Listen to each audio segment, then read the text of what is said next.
House Republicans began their probe into the origins of COVID-19 this week, seeking information from Dr. Anthony Fauci and others. But that is just one of many Republican-led inquiries. Those inquiries bring political risk and potential reward for the party. Anthony Fauci, the public face of Washington's response to the COVID-19 pandemic, has a decision to make.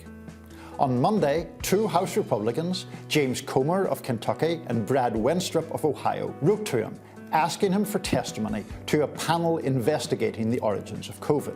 Fauci has in the past suggested that he would have no problem testifying to Congress, even after Republicans took the House majority. And the initial request from the panel was for a transcribed interview with staff, not a high-profile public hearing. Comer, who leads the House Oversight Committee, has also suggested that he could issue subpoenas to people who refused to testify voluntarily.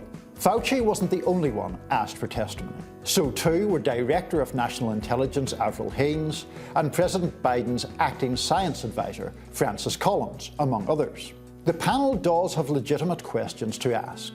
The so-called lab leak theory for how COVID emerged into the world has gained some credence in serious quarters, even though most scientists believe the balance of evidence still suggests the virus arose naturally.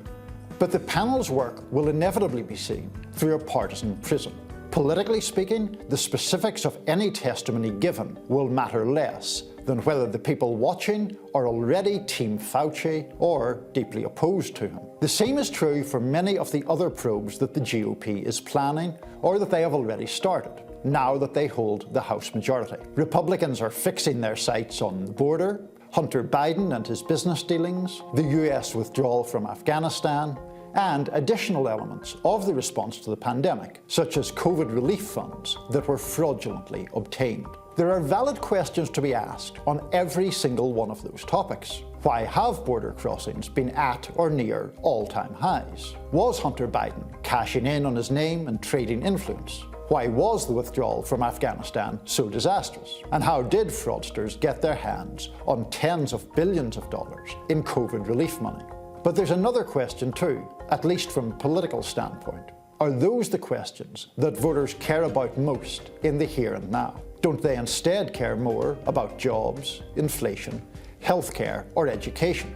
If that's the case, Republicans run the risk with their investigations of seeming to be more interested in political theatre than in trying to solve problems. And that could be particularly the case if Republicans drag the same people in front of Congress repeatedly, or try to make a splash by seeking to impeach Biden administration officials. The Biden White House has already been pushing the line that the investigations are a distraction and one that will waste time that could otherwise be spent helping the American people. There's no question at all that Republican voters want these probes, or that Democratic voters roll their eyes about them. But where do voters in the middle ground go? That is going to be a vital political question.